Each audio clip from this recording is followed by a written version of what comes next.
the official results, but when the judges got up there and they saw some of the cuts, there was some adjustments in the final results because of the cuts. Right, because of compliance, and I couldn't see all the stations from where we're located. Yep. Don't know if somebody failed to make 3 complete discs, if somebody cut over the line, but that's the sort of thing that they're checking. The last part of the underhand, you notice there's the flattened areas that they stand in for the footholds. You cannot cut into those. In this next match, we have a Halett and a Birdsong going head-to-head. Mr. Halett, the blonde competitor on the far end of the log, and Mr. Birdsong with his back to us. You'll see these contestants have their toes on opposite sides of the log. This is what they call a bucking match. And so when one is moving toes, the other is moving heels as the log is going that way. And so they are giving and taking in a different way, our previous match being a running match.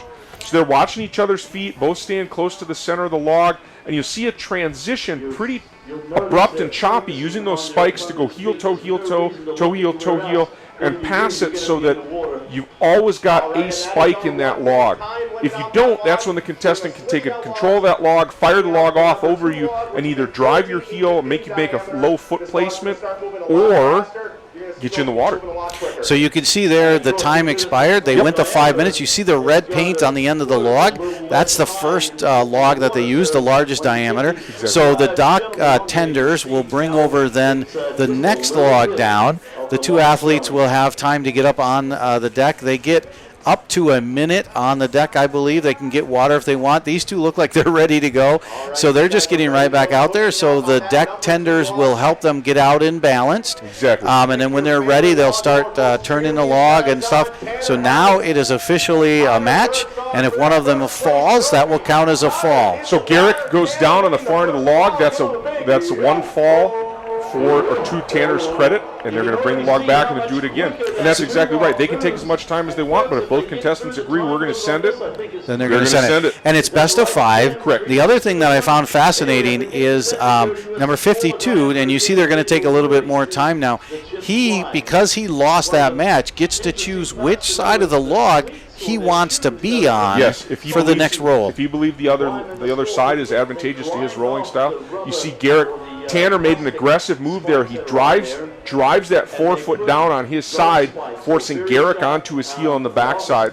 It's a good run. Kind of interesting. These guys have come up in the sport together. Many of these log rollers start 3, 4, 5 years old. It's very cool as you look at the screen to the right edge of the screen in the bowl. There have been children who look to me like they could barely walk getting their start in log rolling here. And this is a big circuit around the Midwest making the rounds. Katie Rick, a big contest producer and supporter, and giving people the opportunity to compete and ascend this ladder, and someone who's made a big investment in the sport. I actually thought it was pretty cool. I was traveling in the center part of the state a couple of days ago and saw a car go by with one of these rolling logs mounted up on top. Yes. And if you know what a logging roll is, you look at it and go, oh, they were just out practicing. Yep, out getting some miles in, and they're spinning freely here. A good run and a great shot of the feet here. If you watch Garrick with his back to us, Tanner facing us, making those transitions and watching each other's feet, trying to stay on top of that log and going heel, toe, heel, passing the log between their own feet, keeping their hands out to balance and making sure the other guy's not going to make any sudden moves to try and steal the log from him. And so the other things that need to factor in here, you can see how the log does kind of bounce a little bit. So you can see, so it's not only that the log is spinning around, but it's also bobbing up and down. And then there is a bit of a wind, about a 20-mile-an-hour wind here in the stadium today, and that's going to be affecting him as the wind blows the log around as well. Exactly, and safety will be part of it. As they get too close to the weeds, contact with those lily pads could slow the log down or change the rolling dynamics, give one of the competitors an advantage. And so if we get too close, we will stop. But a great match by these guys. 2 long, lanky guys, a lot of leverage they can put into that piece of cedar. And you see, it's amazing footwork. They're good. Tanner with fast feet, and Garrick's in the drink again. So now the competitors will go back to the dock. Exactly. And it's best of 3. Yes. So they will do another round on this log. And if they go 5 minutes on the log without a fall, then they'll go down to the next log, but they'll stay on this log.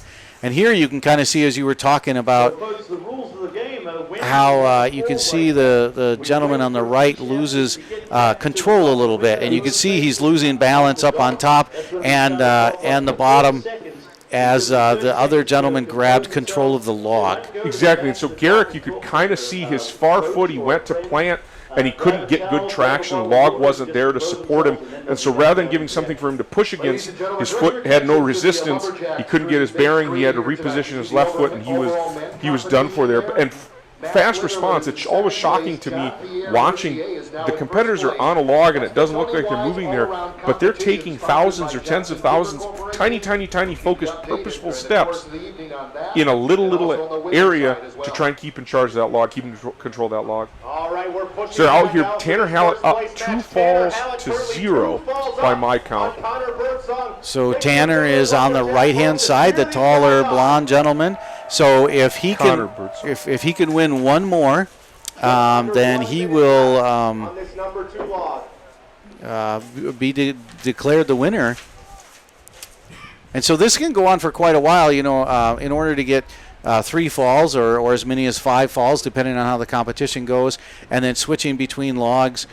So this is actually a pretty fascinating sport, and one that seems to be one of the more popular ones of all of the competition here at the World Championships. Log rolling is probably the most popular one. There's getting to be there are classes at different college rec centers. I have to say and correct this. Connor Birdsong. There are 2 Birdsong brothers. I apologize. I was looking at a misprint on my end. And Tanner there with his.